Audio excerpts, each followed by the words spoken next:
EU is shaken by how anti-Russian sanctions have backfired on it. Sanctions which were meant to harm Russia are leading the Kremlin to a miraculous geopolitical and economic rise. Fearing the consequences of its failure being highlighted, EU has resorted to a cowardly move. Hello and welcome to TFI Global, the foreign affairs and geopolitical analysis arm of the TFI Media Group. I'm your host Vedika, and if you haven't subscribed to the TFI Global channel yet, hit the subscribe button and press the bell icon to receive all the latest updates. And please install our Apple and Android mobile app. The link is given below in the description. After the Ukraine war, Europe sanctioned Russia to inflict economic and financial damage on Moscow. Ironically, Europe hoisted itself with its own petard. Russia, which was waning from global scene economically and as a significant power, has boomeranged. Russia, which has largely been portrayed as getting devastated by the Ukraine war, is witnessing a miraculous rise. Russia's defense manufacturing industry is booming to unprecedented levels. The reality is that in the wake of the Ukraine war and NATO opening another front by offering Sweden and Finland membership, Russia's defense production industry is stressed and overburdened. Russia is now using Kazakhstan as a defense manufacturing base for itself. It would be a win-win scenario for both of the nations. The deal will ease off the burden on the Russian defense industrial complex. It will also help Moscow in maintaining its image as a major defense exporter to the world. Furthermore, the occupation of Ukrainian territories has led to a massive wealth accumulation for Moscow. Washington Post estimated the sum to be a mind-boggling $12 trillion.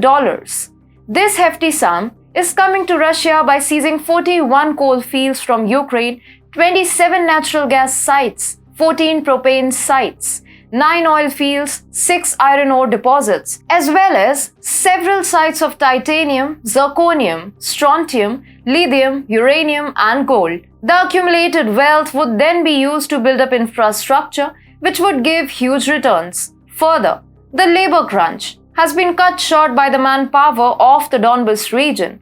Thousands of people have been moved from eastern Ukraine to Russia's Far East. Now, Russia's untapped natural resources in the Far East would be used to their full potential, opening new economic gates for Kremlin. Russia, which has been declared as a fading world power after disintegration of the USSR and because of the slow economic growth, is witnessing wonder in the aftermath of the Ukraine war. Countries like China, India, and several others have come to its rescue when they face the possible extinction of consumers for its oil exports. There's a huge de-dollarization movement led by Moscow. An enhanced and sophisticated partnership with India, China, Iran, Southeastern Asian and African countries is being witnessed.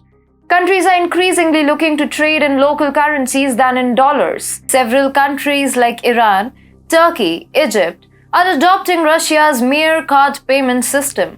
These countries will largely be the beneficiaries of the defense imports from Russia. Moreover, the exodus of foreign companies from Russia has kicked off a new movement of supporting local businesses in the country.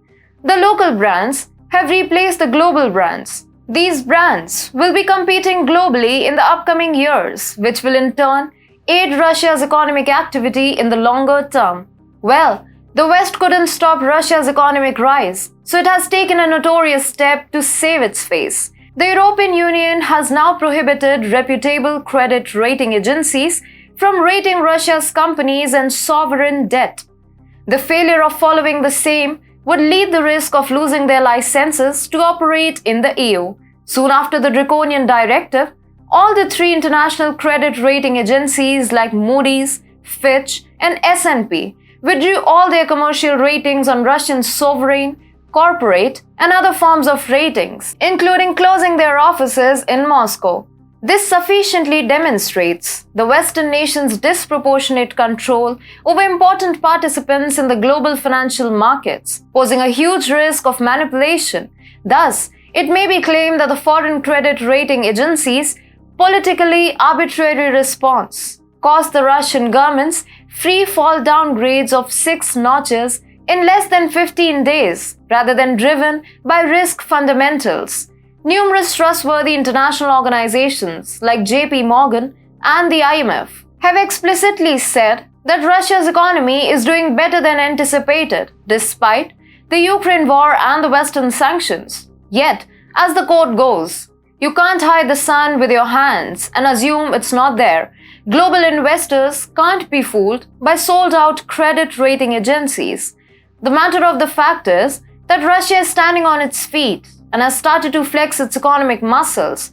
This rise could be a glorious one and can even challenge Europe's economic dominance in near future. African Peer Review Mechanism, which is an organ of African Union, has criticized the cowardly move of European Union, and therefore it can be said that AU too has taken a stand. The step by Europe to not let the credit agencies rate Russia is a completely cynic move. It has buried its head in the sand like an ostrich. Russia's growth will eventually become more pronounced, and ignoring it would not alter the current situation.